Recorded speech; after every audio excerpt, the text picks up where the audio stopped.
10块9品炼冰铁，20块9品炼冰铁，30块9品炼冰铁，100块9品炼冰铁。一时之间，竞价连连，争抢得很是激烈。而人们所说的炼冰铁，是最大众的炼冰铁，是能够炼制半成地冰的材料。说起来也算是价值不菲之物，但却可以大批开采，谈不上是什么至宝。并且炼冰铁分为9品，此刻人们所说的9品炼冰铁，可以说是炼冰铁中很顶尖的一种。但实际上还有一种炼冰铁，品质更好，那便是绝品炼冰铁。不过相比于9品炼冰铁，绝品炼冰铁便少见得很，价值也要高得多。可以这么说，1块绝品炼冰铁胜过100块9品炼冰铁。所以此刻人们都在拼9品炼冰铁，用数量取胜，并没有人愿意拿绝品炼冰铁来买。而说来也巧，9品炼冰铁楚风也有，并且数量还不少，共有380块。眼看着竞价越来越高，楚风决定放手一搏，直接呼喊道：“380块9品炼冰铁！”竟然一口气就叫价380块。楚风此话一出，的确引起了一场震荡，所有人都用惊讶的目光看向了楚风。毕竟楚风直接从100块叫到了380块，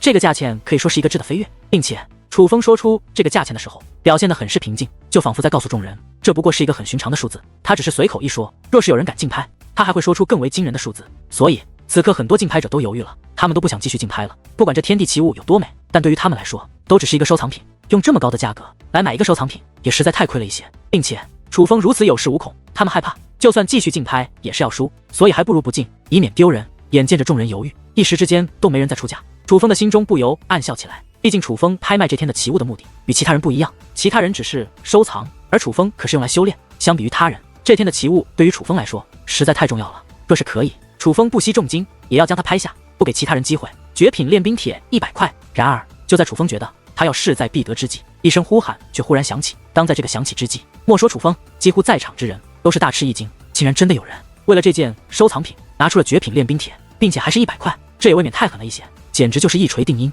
要一次把所有竞拍者全部打压死的节奏。并且这也未免太财大气粗了一些。无论怎么看，这个收藏品也不值100块绝品炼冰铁啊。而顺声一看，人们更是再度大吃一惊，甚至很多人都面露怒容，因为那位竞拍者不是别人，竟是臭名昭著的铁恶人。可恶，这么好的珍藏品竟然要落到这个畜生手中，真是糟蹋了好东西。一时之间人们咒骂连连，可是却没有人愿意再拍。毕竟100块绝品炼冰铁不是一般人能拿得出来的，这个老混账竟然敢和你抢！区绝品炼冰铁，还真以为自己很富有不成？楚风，把你的苍冥金刚铁拿出来，只要1块，保证他话都说不出来。见那铁恶人敢与楚风争抢，蛋蛋很是不高兴。而事实上，绝品炼冰铁再值钱，也绝对无法与苍冥金刚铁相提并论。毕竟苍冥金刚铁可是能够炼制地冰的至宝，从品质上来看，楚风的苍冥金刚铁可比红墙的烈焰铁还要值钱。可是此刻楚风却很是为难，因为当初得到这苍冥金刚铁的时候，楚风答应过白若尘，只能用它来炼制地冰，不能够变卖。虽然眼下楚风很需要那个天地奇物，但也不能因此便失信于白若尘。不行，这苍冥金刚铁我是不会拿来竞拍的。楚风拒绝了蛋蛋的提议。笨蛋，你怎么能如此迂腐？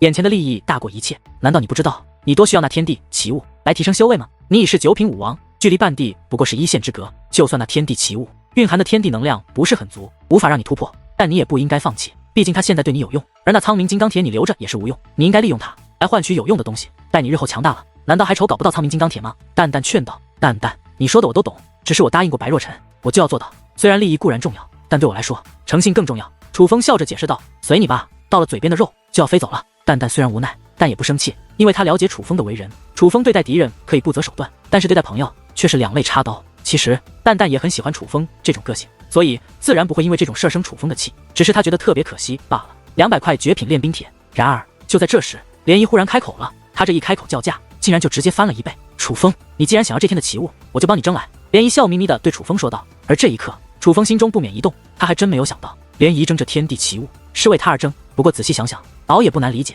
先前楚风已经开口叫价了，是个人都知道楚风想要这天地奇物，而涟漪为了帮楚风购买龙级结界时，乾坤袋内所有物品都舍得，这区一个天地奇物，他自然更是舍得。涟漪，多谢了。但是楚风还是忍不住道一声谢，因为他真的很想要这天地奇物。300块绝品炼冰铁。可就在这时，那铁恶人却再度开口，并且他这一开口就提价100块绝品炼冰铁，可谓毫不示弱，决心要与涟漪竞争。500块绝品炼冰铁。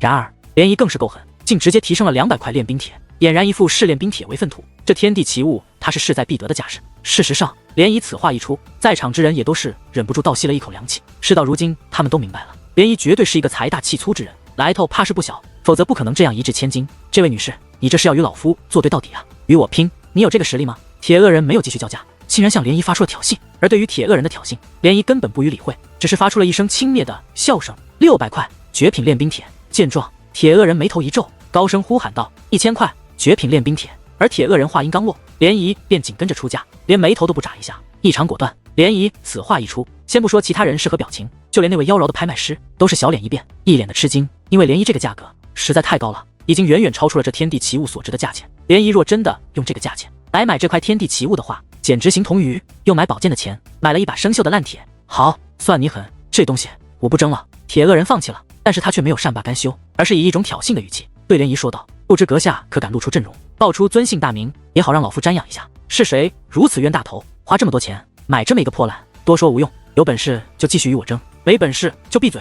涟漪回道：实力老夫自然有，只是老夫不像你这么冤大头，用这么高的价格买这样一个破烂。铁恶人说道：拍卖师，他这算是人身攻击吗？涟漪对拍卖师问道：铁恶人，请你注意言辞，若是再进行人身攻击，我就取消你的竞拍资格。见状，那位拍卖师也是严厉的警告道：因为铁恶人不仅威胁了涟漪，还羞辱了他拍卖的物品，说他拍卖的是破烂，这是拍卖师所无法忍受的。好，我不说就是。铁恶人不再说话，但是却恶狠狠地瞪了涟漪一眼，目光之中满是杀意。看来铁恶人被涟漪激怒了，但是涟漪不但没有动气，楚风反而能够感觉到涟漪很是高兴。显然在这种地方，涟漪不能对铁恶人动手，但是能够气一气他，也能够舒心不少。诸位，接下来的拍卖品，相信对于界灵师来说会是一个惊喜。在拍卖师话音落下，几辆拍卖车被推到了拍卖台上，而当那金布被拍卖师一一掀开之后，印风寒冰、烈焰铁等物品便一一呈现。原来这所谓的惊喜是楚风等人将要拍卖的物品。那冰好是特殊，蕴含着很强的封印之力，这是难得的至宝啊。那珠子也好是厉害，放到结界阵法之中，能够大大的提升威力的，也是少见的宝贝。最难得的还是那烈焰铁吧，那可是烈焰铁莲花的躯壳，能够炼制地冰的宝物啊。果不其然，这些宝贝一亮相之后，便获得了无数人的青睐，甚至有些人双眼放光，激动的都快要流出了口水。众人纷纷开始询问这些宝贝要怎么拍卖。这一刻，楚风不由窃喜，他没有想到他们的拍卖品会如此的抢手，这为他能否多获得一些龙级结界石增添了不少信心。相信大家都能看得出来，这些拍卖品每一件都是难得一见的至宝。我也知道大家都很想要，可是这些宝贝的主人只卖一种物品，那便是龙级结界石。拍卖师解释道：什么？只卖龙级结界石？听得此话，许多人不免失望，因为龙级结界石也是至宝，很多人都没有这一宝贝。只要龙级结界石吗？其他的物品不行吗？我可以出更高的价钱。有人不甘心错过这些难得的宝贝，抱歉，卖家只要龙级结界石。拍卖师笑着摇了摇头，太可惜了，这烈焰铁我可是找了好久。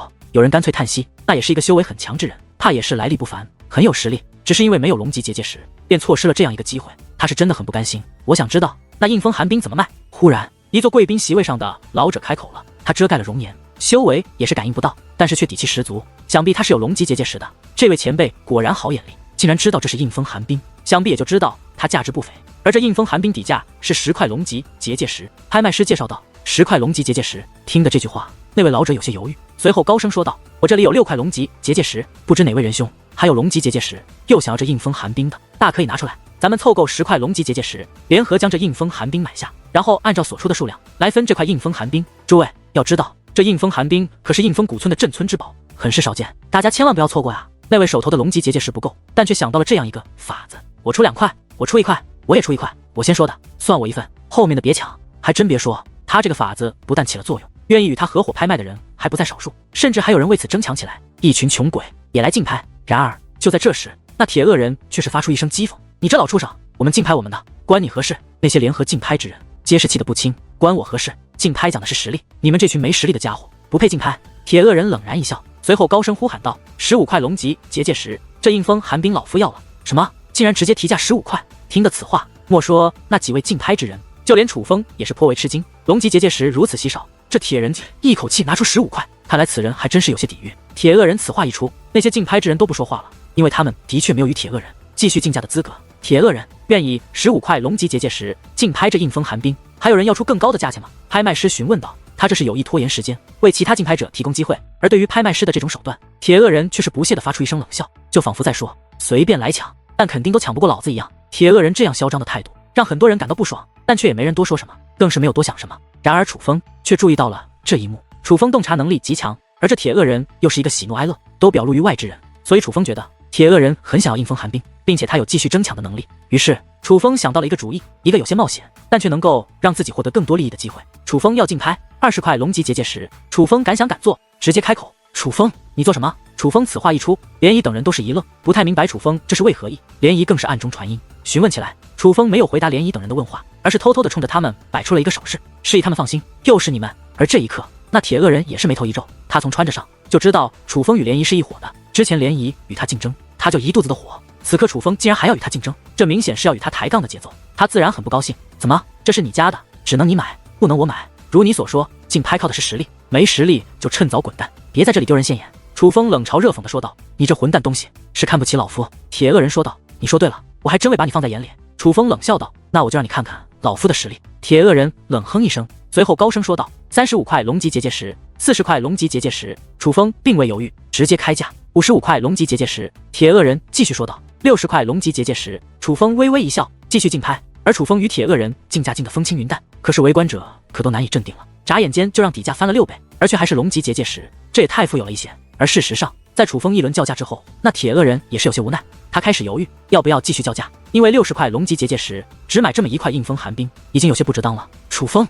完了，这家伙开始犹豫了，他要是不继续叫价，你这硬风寒冰卖不出去不说，你还违反了这拍卖场的规矩，就算那拍卖品是你的，怕是你也要受惩罚呀。蛋蛋有些担心的说道，而连蛋蛋都发现不妙了。楚风岂会注意不到这一点？他也知道现在的竞价已经到了铁恶人难以承受的范围，若是继续竞价，铁恶人必然退出。但铁恶人若真的退出，就会如蛋蛋所说一样，倒霉的将是楚风。哪怕那拍卖物品是楚风的，但楚风也要遭受处罚，因为他违反了天道拍卖场的规矩。铁恶人，枉你还是5只圣土5大恶人之一，口口声声说自己有实力，搞了半天只是浪得虚名。我真替其他4大恶人感到不值，这5大恶人之名，真心是被你拉低了水平。关键之际，楚风开始冷嘲热讽，说的甚是难听，并且还声情并茂，嘲讽之时摇头晃脑，那叫一个气人。混账东西，胆敢看不起老夫，老夫就让你知道，与老夫比，你是多么的不堪一击。果不其然，楚风此话一出，使得铁恶人勃然大怒，随后高声喊道：“98块龙级结界石！”什么？98块龙级结界石？铁恶人此话一出，莫说楚风喜出望外，就连众位围观之人也都吃惊无比。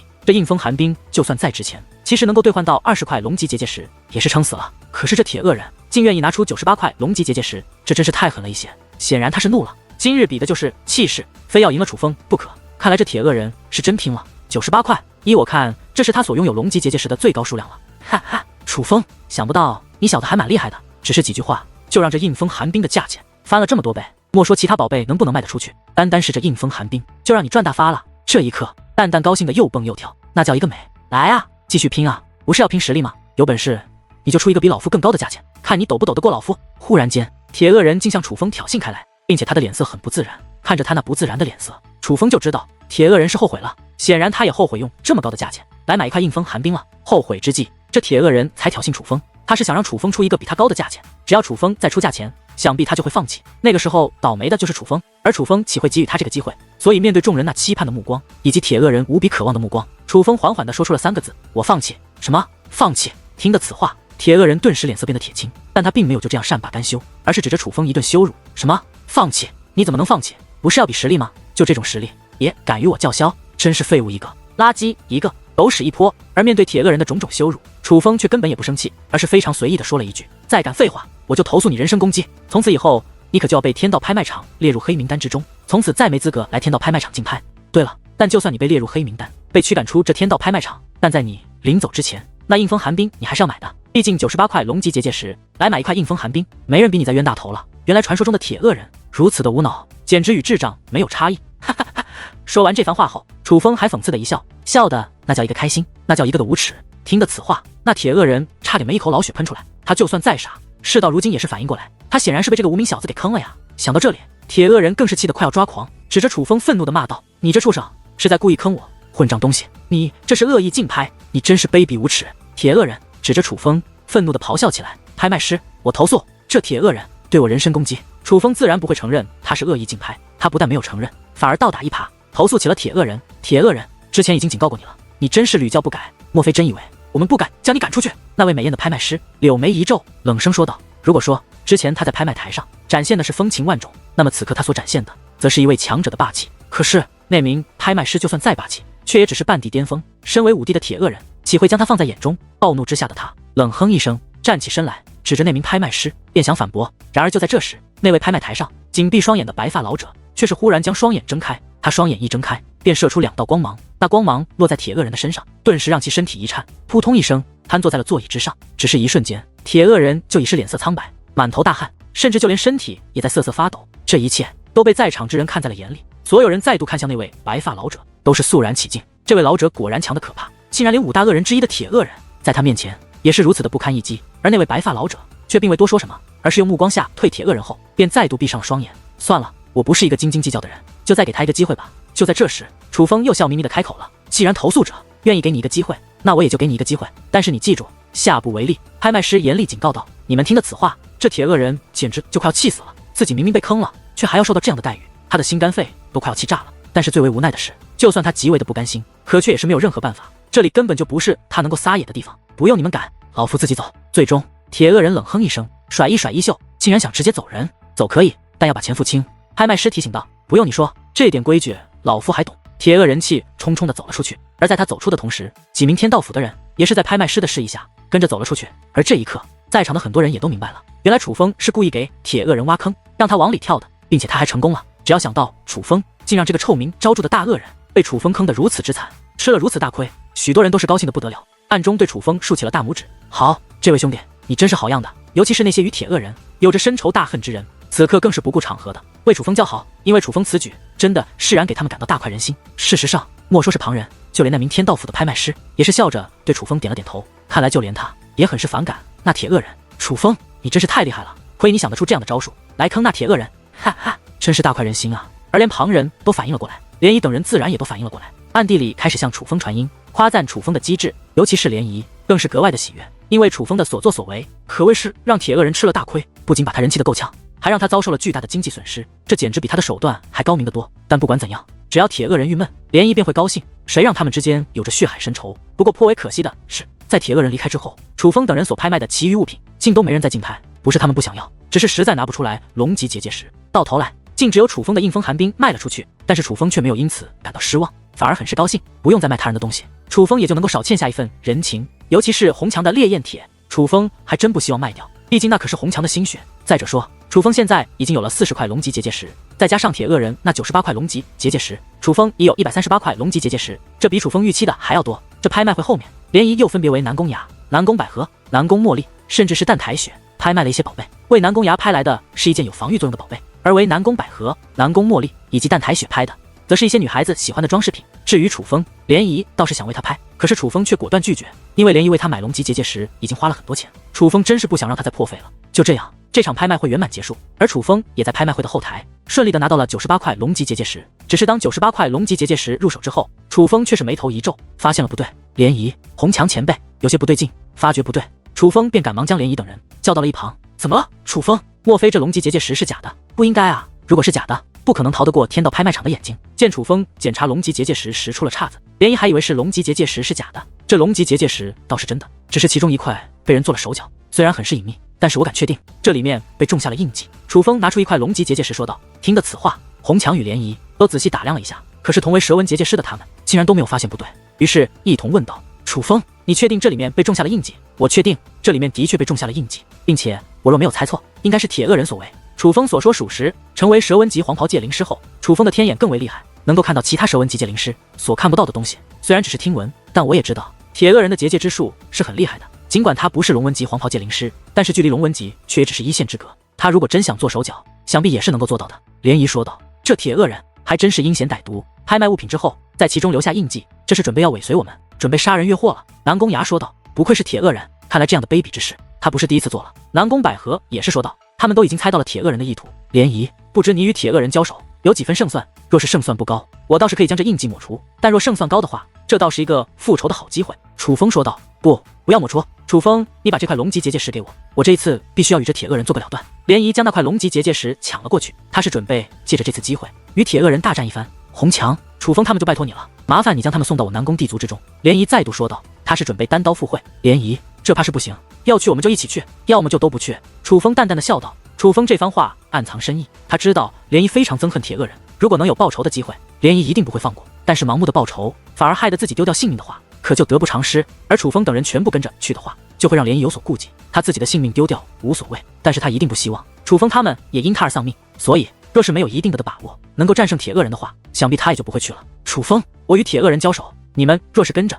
只会让我分心。果然，涟漪不想楚风他们跟着去，这点涟漪请放心，我们虽然插不上手，但也肯定不会成为您的累赘。只要你们开战，我们便躲得远远的，毕竟还有红墙前辈在嘛。楚风说道。涟漪，让我们一起去吧，保证不会成为您的负担。是啊，涟漪，楚风说的对，要去就一起去，要不然就都不去。南宫雅与南宫百合一同恳求道。虽然武帝的战斗我无法插手，但是保护他们我还是可以做到的。他们你就交给我，铁恶人就交给你。红墙也是说道。那好吧，见楚风等人执意要跟着他，涟漪只好点了点头，因为她真的不想错过这次为自己丈夫与女儿报仇的机会。就这样，楚风等人没有抹除那龙脊结界石上的印记，并且为了保证能让铁恶人跟上来，他们也没有使用远古传送阵，而是选择徒步而行。一路走来，楚风等人虽然表面上看似没有什么变化，可是心中却也紧张到了极点，毕竟他们的对手可是号称5之圣土、5大恶人之一的铁恶人。这铁恶人恶事做绝，杀人无数，是绝对的危险人物。而现在楚风他们身在明处，以身犯险，去引诱那身在暗处的铁恶人上钩。不得不说，此事的危险系数极高，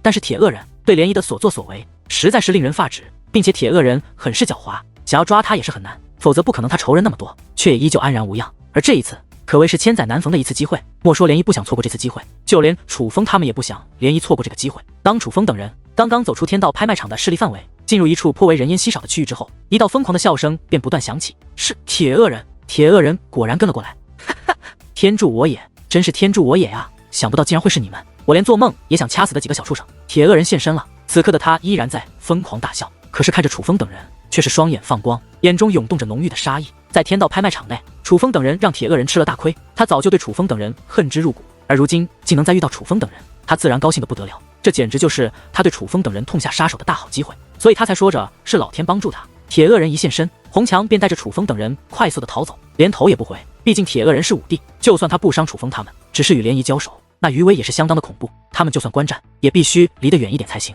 铁恶人，你可记得我？而就在楚风等人离开之后，涟漪则是脱下了身上的披风，露出了自己的真容。而相比于铁恶人，涟漪此刻散发的杀意更浓。铁恶人显然没有料想到，楚风等人见到他不但不怕，反而一副要与他大战的模样。可是他仔细打量了涟漪一番，却是毫无印象，于是问道：“你是谁？”“我乃南宫帝族南宫莲，当年我的丈夫与女儿都死在了你的手中。”涟漪一字一顿，咬牙切齿地说道：“原来是你啊！说起来，南宫帝族的人我也杀了不少，很多人杀也就杀了，杀过我就忘了，毕竟死在我手中的人那么多，我怎么可能全都记得？但是那对父女我却是印象深刻。之所以印象深刻，是那小女孩长得非常可爱，不过太脆弱了，我一巴掌就把她拍死了。而当她死在我手中之时，她父亲那张嘴脸，我是永远也不会忘的。他恨我，他非常的恨我，他愤怒，恨不得将我碎尸万段。可惜啊，他太无能，是个真正的废物，不但不能保护他的女儿，最终还死在了我的手中。”哈哈哈！铁恶人哈哈大笑，没有丝毫的罪恶感，反而觉得这是一件很好玩的事情。你这畜生，我要宰了你！听到这里，涟漪的怒火已是彻底爆发开来，滔天的杀意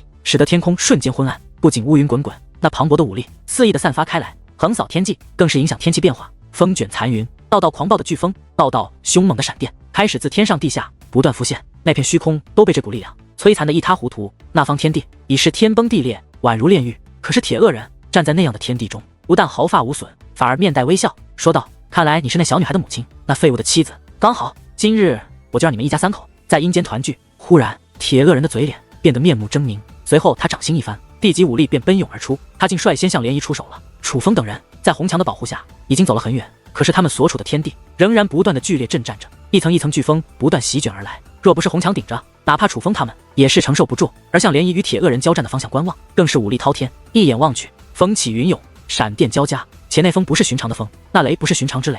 在那风卷残云，雷破长空的摧残下，那方天地早已是天崩地裂，那里已非寻常之辈能够踏入的领地。莫说楚风这样的武王，就算是红墙这样的半地巅峰，踏入其中也是难以承受，必死无疑。好激烈的战斗，根本什么就看不见吗？也不知道战况究竟如何。涟漪是否正在教训铁恶人那个老畜生？南宫百合此刻双眼放光，仔细观看，他这是动用了特殊的观察手段，但是可惜，除了那凶猛的能量涟漪，他什么都看不到，根本就找不到涟漪与铁恶人的身影。我来试试。楚风动用了天眼，在天眼之下，虽然他能够看到涟漪与铁恶人的身影，但也只是偶尔看见而已，并且就算出现，也就一瞬间，二者很快便会立即消失。不因别的，只因二者的速度实在是太快了。忽然间，那风起云涌的昏暗天地之中，出现了道道耀眼的金光，宛如一条金龙在昏暗中奔腾一般。与此同时，一股极强的威势也是横扫开来，这威势太强了，楚风等人都能够深刻地感受得到，那其中的恐怖是地级血脉。涟漪动用了地级血脉，看来他是认真了。想不到这铁恶人如此之强，竟能逼得涟漪动用地级血脉。南宫百合说道。然而紧随其后，又是一股磅礴的威势自那战圈之中传来，与此同时，一个巨大的鹰头竟忽然自那电闪雷鸣之中浮现，虽然只是浮现一瞬间便已消失，但楚风等人还是清晰的看到那只巨鹰长得是多么的狰狞，并且宛如钢铁打造一般，散发着非常危险的气息。楚风，怎么回事？刚刚那巨鹰是怎么回事？南宫百合他没有看清楚，只能向楚风询问。那是天赐神力所化的鹰，原来这铁恶人也是一位天赐神体，拥有天赐神力。楚风说道：“铁恶人竟是天赐神体，那可是丝毫不弱于我地级血脉的力量。”听得此话，南宫崖以及南宫百合，甚至是南宫茉莉，都是变得异常紧张起来。这场争斗比他们想象的要激烈得多，哪怕涟漪拥有地级血脉，目前为止也是丝毫占不到便宜。二人不相上下，难解难分。然而就在这时，又是一声巨响传来。与此同时，一道汹涌的能量涟漪铺天盖地的席卷而来。当那涟漪吹过之际，楚风等人哪怕踏在虚空之上，也是一阵左摇右晃。若不是红墙稳住了他们，怕是这道涟漪就会让楚风等人不死也伤。太恐怖了！那个级别的战斗，楚风等人当真是没有任何插手的机会，连观战都要小心翼翼，离得远远的。怎么回事？涟漪的地级血脉怎么好像减弱了？这一刻，南宫崖等人更是大惊，他们发现先前那还如金龙一般肆虐于那战圈中的金色光芒，此刻正在减弱。楚风，又发生了什么？南宫百合紧张地向楚风询问起来。涟漪受伤了，那铁恶人手持一把真正的半成地兵，在兵器上涟漪吃了亏。楚风说道：“什么？那铁恶人竟有真正的半成地兵？”听得此话，南宫崖等人的脸色更不好看了。你们快走！就在这时，一道传音映入楚风等人的耳中，而这正是涟漪的传音。可恶，同为一品武帝，难道涟漪真的不是这铁恶人的对手？怎么办？我不能眼睁睁地看着涟漪死在那畜生的手中。听得涟漪的传音，南宫崖与南宫百合都急了，一时之间，他们不知如何是好，但是却都没有要逃脱的打算。你们先走吧。楚风开口说道。楚风，你说什么呢？南宫崖诧异地看着楚风，不太明白楚风的意思。我说你们先走，我留下来帮涟漪。楚风再度说道。你帮涟漪？我没听错吧？你要怎么帮啊？那可是武帝的战争，连红墙前辈都插不上手，你又能怎么办？听得楚风这话，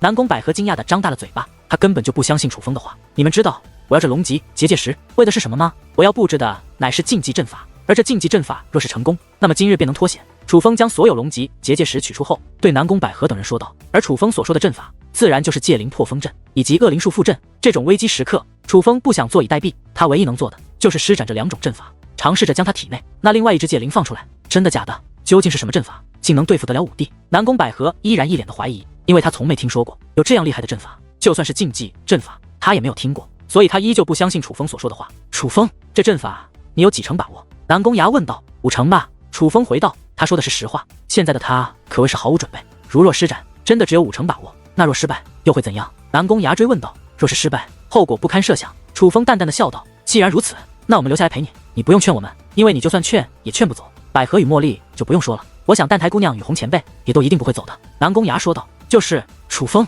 你不能这么自私，今日我们生要一起生，死要一起死，你休想独自成英雄。南宫百合说道。对呀，楚风哥哥，茉莉要与你一起留下。就连南宫茉莉也是开口，在那天真无邪的小脸上竟有着一抹决意。虽然作为长辈，也许我说这番话不合适，但是我倒是觉得南宫家的2位小友说的很有道理。红墙也是笑了笑。楚风，有什么手段就施展出来吧。但台雪微笑着说道。他难得一笑，但笑起来却是非常之美。既然如此，那我们今日就放手一搏吧。面对这样一群固执的人，楚风也是淡然一笑，随后便将所有龙级结界石摆放在身前，准备开始布置阵法。找到你们了。然而就在这时，忽然一道声音自楚风他们的身旁响起。回头观望，楚风等人皆是大惊，竟是铁恶人。是铁恶人出现在了楚风的身后。忽然之间，铁恶人出手了，一把掐住了楚风的脖子，将楚风给提了起来。见状，红墙想要出手，可是铁恶人动都未动，只是一股气息横扫开来，便将红墙轰出数万米之外，口吐鲜血，身负重创。小鬼，之前在拍卖场内坑我的就是你吧？铁恶人望着楚风，满面的杀气。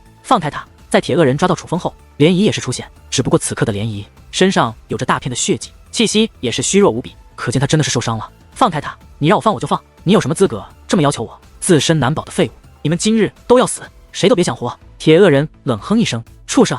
涟漪说话间便要出手，可涟漪刚刚动身，铁恶人的手掌便如同一把镰刀一般，直接切入了楚风的脖颈。尽管只是切割了一半，但还是使得一股的鲜血倾洒而出，并且一股凶猛的地级武力也是涌入楚风的体内。楚风顿时脸色浑身涨红，宛如下一秒就将要爆体而亡。来啊，你敢过来，我立刻就杀了他！铁恶人警告道。别！见铁恶人竟真的要动杀手，涟漪也是赶忙止步，脸上满是惊恐之容，而连涟漪都不敢动了。但台雪、南宫崖、南宫百合、南宫茉莉也只能站在那里，脸上都或多或少的涌现出了恐惧。面对将死的局面，他们都有些怕了。他们怕倒也不是贪生怕死，而是因为他们不甘心死在铁恶人这种人的手中。可是眼前的情况就是这样，莫说铁恶人将楚风当要挟，就算没有楚风当要挟，他们显然也是难逃一死的，因为他们这里唯一能与铁恶人一战的联谊，也不是铁恶人的对手。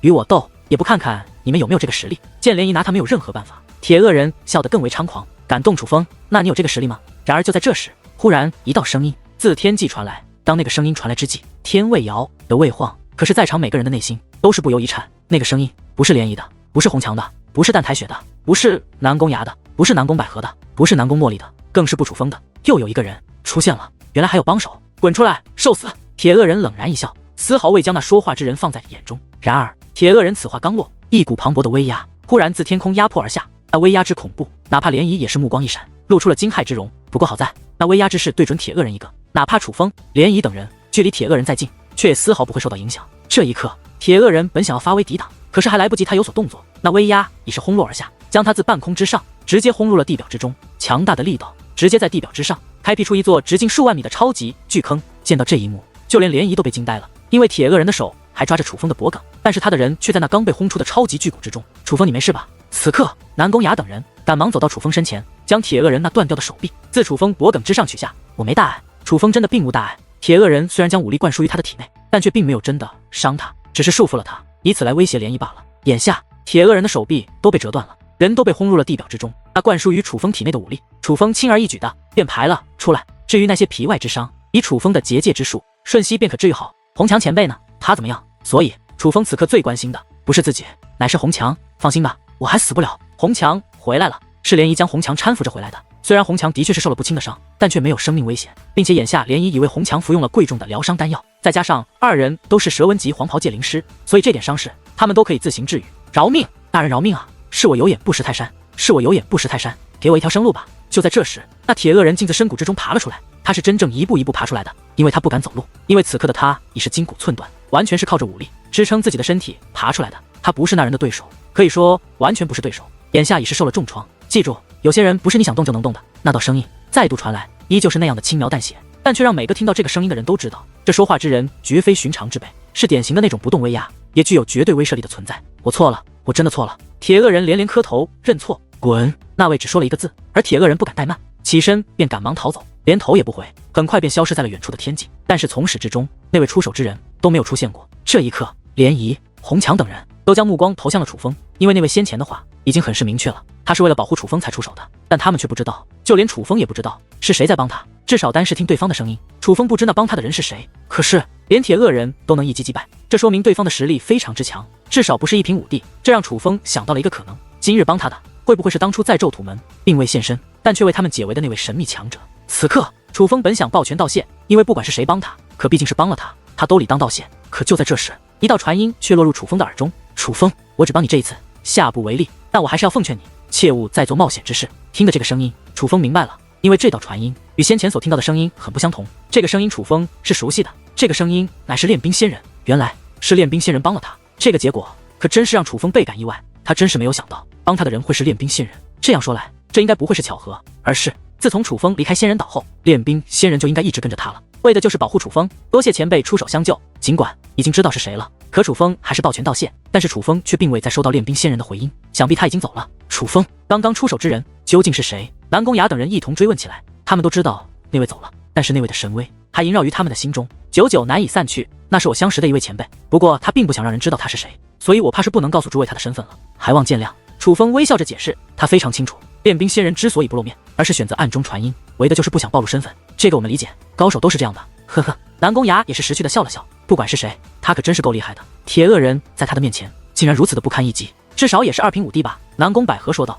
怕是不止如此，我看那位前辈至少是3平5地。南宫崖说道。3平5地，那岂不是与族长大人一样强？听得此话，南宫百合再度张大了嘴巴，一双美眸之中闪烁着无比的吃惊。我曾见过族长出手，知道族长有多强横，而先前那位展现出的气势丝毫不弱于族长，所以他的修为一定不在族长之下。南宫崖说道。不在族长之下，竟然这么厉害？听得此话，南宫百合看向楚风的目光又变了，变得很是复杂，有着浓浓的刮目相看。堂堂南宫地族的族长，可以说是武之圣土最威名显赫的几位大人物之一，他的强横不仅是威望，更多的还是实力。所以南宫百合显然没有想到那位帮楚风的会这样强，更没有想到楚风会有这样强力的靠山。之前他只是觉得楚风天赋异禀，是少见的天才，但现在他发现楚风不仅个人实力强横，这身后的背景更是雄厚无比，深不可测。楚风简直就像是一个谜，一个可怕的谜。可是那位前辈为什么不杀掉铁恶人呢？天真的南宫茉莉眨巴着大眼睛不解地问道。而他其实也问到了正题之上，那铁恶人罪恶滔天，不可饶恕，既然抓到了他，于情于理都该斩杀，而不该放过才对。而这个道理连南宫茉莉都懂，楚风等人又岂会不懂？不管为什么，他今日都救了我们一命。涟漪笑了笑，经历了一场生死搏斗后，他似乎释然了很多，并且看向楚风说道，而他之所以会出手救我们，乃是因为楚风，所以说到底今日还是楚风救了我们。楚风为了表示感谢，你必须到我南宫地族做客，我必须好好款待你一番。对，楚风必须去我南宫地族。见状，南宫百合也是赶忙插嘴，好，我去。楚风笑着点了点头。如今的楚风得罪了北唐地族，不方便独自一人在外游走，若是能够先到南宫地族栖身，倒也是个不错的选择。蛋台姑娘，雨红前辈也一起去吧。南宫崖邀请道。也好，老夫还未去过南宫地族呢，正好伤势也需要好好调理一下。红强一口答应，他也想去南宫地族看一看。至于蛋台雪，虽然没有说话，但也是点了点头。就这样，楚风等人并没有原地休息，而是直接前往了南宫地族。经过一番赶路之后，楚风等人终于来到了所谓的南宫地族。最先浮现在他们眼前的是一座通天的连绵大山，那山峰高入云端，连绵两侧仿佛无边，并且这山脉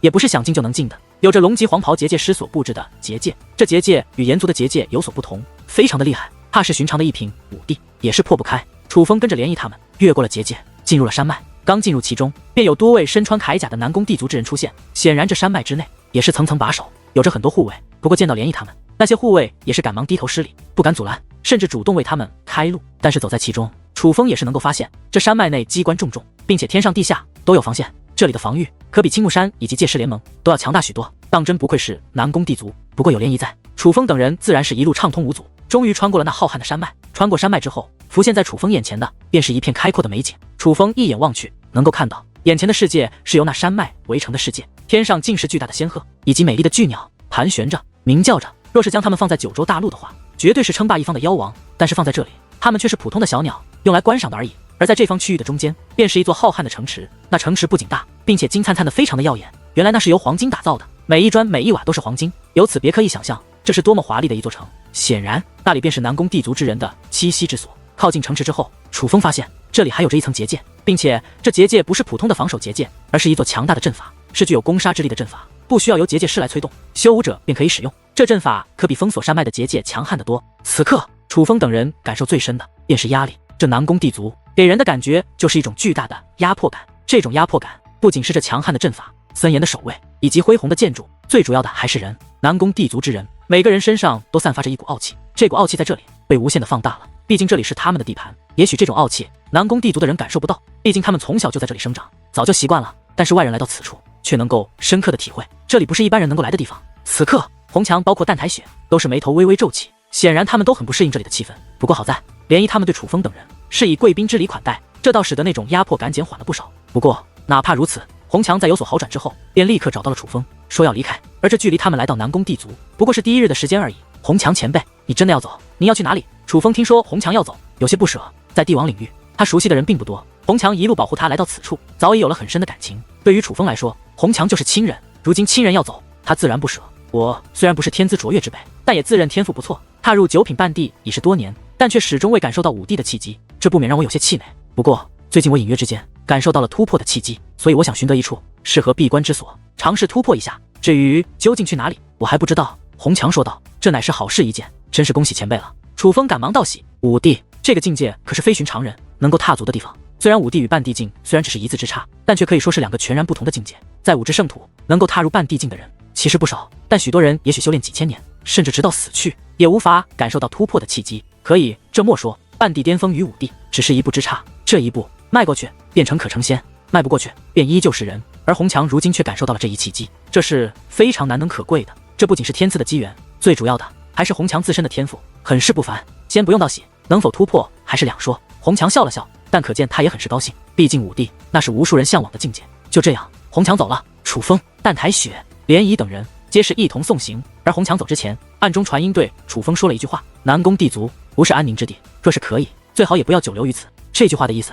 楚风自然清楚。这南宫地族之中，不管涟漪以及南宫崖他们对楚风等人如何友善，招待的如何周到，但是无论氏族内的小姐少爷，或是各方侍卫，其实发自内心的都不喜欢楚风等人，他们对外人都有着一种抵触感，甚至敌意。楚风不会在此久留，只是现在还没有到离开时候，楚风需要一个地方让他潜心的钻研一下。如何能够将戒灵破风阵与恶灵束缚阵施展得更加完美，让成功率更大一些。不过楚风首先要做的，却是要先解开那块在天道拍卖场连一帮他字帖恶人手中抢拍来的天地奇物。那天地奇物有着一道结界，它被封印了，但是以楚风如今掌握的手段，想要破开这道封印可是不难。楚风将一道结界阵法布置而出，随后加持到那天地奇物之上，便将其收入到乾坤道内，不再去管。因为楚风有自信，让他所布置的那道结界在1日之内攻破那天地奇物，也就是说1日之后，楚风再将那天地奇物自乾坤袋内取出，就可以直接炼化了。小雪，你怎么来了？可是忽然之间，楚风推开房门，将目光投向门外，因为此刻淡台雪已是走入了他所居住的领地之中，并且正向楚风的位置走来。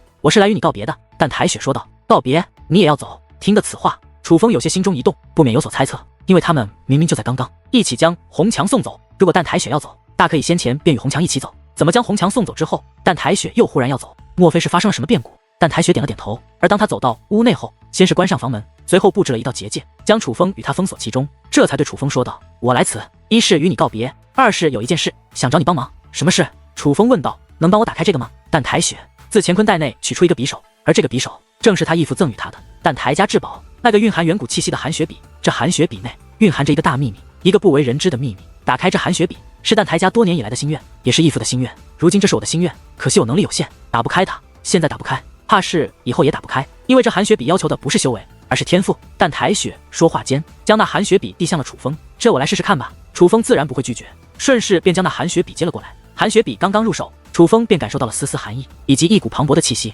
楚风已经察觉，这寒雪笔不是一把寻常的宝贝，应该是一件兵器。可是，一件连淡台雪都拔不开的兵器，显然它也不会是寻常的兵器。楚风紧握两端，随后缓缓用力，只听锵的一声，这寒雪笔便被拉开。而拉开之际，顿时寒芒一闪，一股寒意横扫开来，冰冷刺骨。这一刻，楚风能够感受到寒雪笔一股巨大的吸力正在涌动，他这是想要合并，是在抗拒楚风的拉动，但是楚风却能够继续拉动，虽然速度很是缓慢，但他的确可以继续拉动。此刻，寒雪笔已经被打开了一半，并且楚风还在继续拉扯，很快便超过了当日淡台雪所拉开的部分。见到这一幕，淡台雪顿时眼前一亮，那双宛如蕴含着星河的目光之中，顿时变得不再平静，就仿佛万千星辰涌动一般。淡台雪难得变得激动起来，因为这寒雪笔对他来说太重要了，若是能够打开，不仅将完成他的心愿，也将完成他义父的心愿。而现在他一切的希望都在楚风的身上，这寒雪笔果然是宝贝。此刻，楚风发出笑声，他之所以这样说，那是因为他感受到了生命的气息。这气息比是来自淡台雪，更不是来自楚风，而是来自这寒雪笔。这寒雪笔是一个生命体，可是它明明是武器，又怎么会是生命体？唯一的解释就是它不是一般的武器，而是具有生命的武器。终于，楚风将这寒雪笔打开了，而当那寒雪笔被打开之后，一道光团竟从中掠出，随后如同一把利剑一般，向楚风的额头飞射而来，这是要进入楚风的脑海。然而，面对那奔腾而来的光团，楚风却是脚下步伐一变，随后化作一道流光，快速地躲到了淡台雪的身后。楚风并不是惧怕那光团，而是他知道那光团意义非凡，它就是秘密之所在。只不过这是淡台雪的，所以这个秘密楚风不想知道，他想让这光团属于淡台雪。而淡台雪也明白楚风的意思，并未拒绝。就在那光团靠近之际，淡台雪忽然身形一动，双掌探出，一把抓住了那光团。光团不仅奇异地发出声音，还在四下窜动，他是想要挣脱淡台雪控制，力道之大，淡台雪也是有些难以掌控。眼见着光团就要挣脱，楚风赶忙释放出两重雷霆，将自己的修为提升到2品半地，随后便上前帮助淡台雪。二人的联合之下，总算将那光团暂时控制住，可是却难以将它融入到淡台雪的体内，只能这样僵持着。无奈之下，楚风打开戒灵大门，对女王大人说道：淡淡，出来帮忙。帮什么忙？淡淡懒洋洋地说道，一副心不在焉。帮忙将这光团融入小雪的体内。楚风说道：你确定吗？淡淡说道：你什么意思？楚风不解地问道。首先，这兵器不是一件普通的兵器，你没拔开之前我不敢确定，但现在我敢确定了，这应该是一件地兵，虽然并不完整，但的确是地兵，否则它的气息与质量不可能强过半成地兵那么多。而这光团内怕是蕴藏一个宝藏，先不说这宝藏有没有，但我觉得这秘密肯定和恢复这件地兵有关。这地兵若是恢复，并且能够为你所用的话，怕是你将势不可挡。在5只圣土的小辈之中，怕还没人拥有地兵吧？而最重要的是，眼下这寒雪笔选择了你，他想让你当他的主人，你真的要抗拒吗？淡淡说道。听得此话，楚风也是心中一动，其实他也已经开始猜测，这寒雪笔可能是一件不完整的地兵。而淡淡这样一说，他却更加确定了，地兵那是何等宝物，在5只圣土这种地方，连仿造版的半成地兵都是抢手货，真正的半成地兵更是很少，而地兵那就更不用说了，是真正的无价之宝，能够在整个5只圣土掀起一场血雨腥风的宝贝。但是面对此刻这件宝贝以及那未知的宝藏，楚风虽是心中一动，却没有丝毫将其占为己有的贪念，因为他知道这是属于淡台雪的，属于朋友的东西，他不能动。所以楚风再度对淡淡说道：淡淡，帮帮我吧，真是傻蛋一个，拿你没办法。淡淡叹息着，自那界灵大门之中走出，随后便动用他那强大的力量，上前帮助楚风与淡台雪。他最终还是帮了楚风。淡淡这一出手，连淡台雪布置的结界都开始颤抖。淡淡果然很强，哪怕他此刻的修为不如楚风，更是不如淡台雪，可是他的真实实力却超越二人。在淡淡的帮助下，那光团开始移动，向那淡台雪的额头移动而去。这光团虽然挣扎的力量很强，但却不具备攻击性，只要他触碰到淡台雪的额头，就会融入淡台雪的脑海，而它其中蕴含的秘密也将被淡台雪所知道。不知好歹，我选择了你，你竟要将我拱手让人！忽然间，那光团之中竟发出了一道斥责的声音。这声音虽然不具备力量，可却苍劲有力，令人灵魂也是一颤。这寒雪笔果然具有生命，你看，人家都发话了，就是要选择你，你就别抗拒了呗。淡淡笑眯眯地说道，他似是开玩笑一般，但楚风知道这个丫头是认真的。前辈，抱歉，你是不属于我的，你真正的主人是他。楚风略感抱歉，因为他此刻的确是有些不知好歹了。放弃我，你会后悔的。那光团再度发出一道声音，随后一股巨大的力道便向淡台雪奔腾而去。那光团直接冲入了淡台雪的脑海之中，而那光团入脑之后，淡台雪的整个身体都开始散发出光芒，尤其头部最为耀眼。这下满意了吧？淡淡瞥了楚风一眼，便回到了界灵空间之中。而看着淡台雪身上的光芒正在减退，楚风则是安心的笑了。过了片刻后，那光团彻底消失，而淡台雪也是睁开了双眼。他睁开双眼后，对楚风说的第一句话就是：“谢谢你，和我还客气什么？怎么样？那光团有用吗？”楚风笑着问道：“有用，非常有用。”淡台雪说道：“那就好，这个还给你吧，相信你那光团内的秘密与他有关。”楚风将那寒雪笔合并后，递给了淡台雪。此刻的寒雪笔已经没有了那种魔力，随便什么人都能够将它拔开。不过这寒雪笔也没有任何威力，因为它还并不完整。淡台雪接过寒雪笔，小心翼翼地收了起来，随后对楚风说道：“楚风，我要去万里雪域。”万里雪域那是什么地方？楚风问道。位于帝王领域，可以说是武之圣土，一个非常有名的禁地。虽然不及神之岭的月下迷宫、嗜血杀阵那样威名远播，但也是一处令人忌惮的禁地。如此危险的地方，你也要去？莫非是与这寒雪笔有关？楚风问道。淡台雪点了点头，随后说道：“万里雪域之所以被称为禁地，那是因为那里有着一种神秘的妖兽，叫做冰雪凤凰。冰雪凤凰非常神秘，历史上对它的记载很少，因为几乎凡是看到它的人都被杀掉了。我去那里就是要找冰雪凤凰，不过你不必担心我，他们不会伤害我，因为我有寒雪笔。”淡台雪说道。我明白了，但凡事都有个意外，还是要多加小心为好。楚风说道。楚风，要不你与我一起走吧，毕竟咱们两个在一起，还有个照应。忽然，淡台雪说道：“你有你的使命，我也有我的使命。”楚风拒绝了。他之所以拒绝，其实是为淡台雪好。楚风得罪了北唐帝族，让淡台雪跟在他的身边，很是危险，他不能害了淡台雪。好吧，淡台雪没有多说什么。就这样，在同一日，楚风不仅送走了红墙，还送走了淡台雪，一同来到帝王领域的三人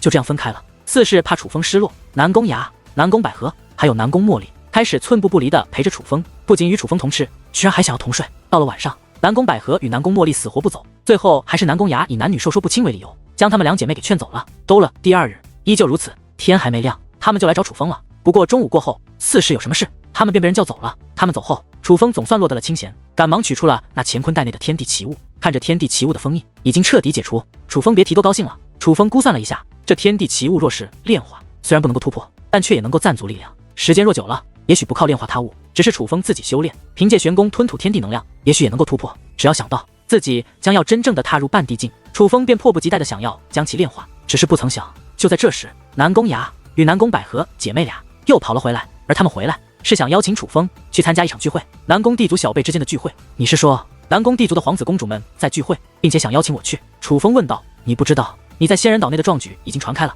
他们也都想见见你。南宫崖笑着说道。最好还是别去了，他们可不是什么好货色，怕是邀请楚风也是另有目的。可就在这时，南宫百合却是开口劝道：“还是去吧，他们难得邀请，若是不去反而不好。”南宫崖说道。可是去了，怕是他们会刁难楚风。南宫百合说道。无妨，去瞧瞧吧。就在这时，楚风面带微笑，从容的开口了。他不想让南宫崖为难，所以哪怕明知那可能是一场鸿门宴，但楚风却也要赴宴。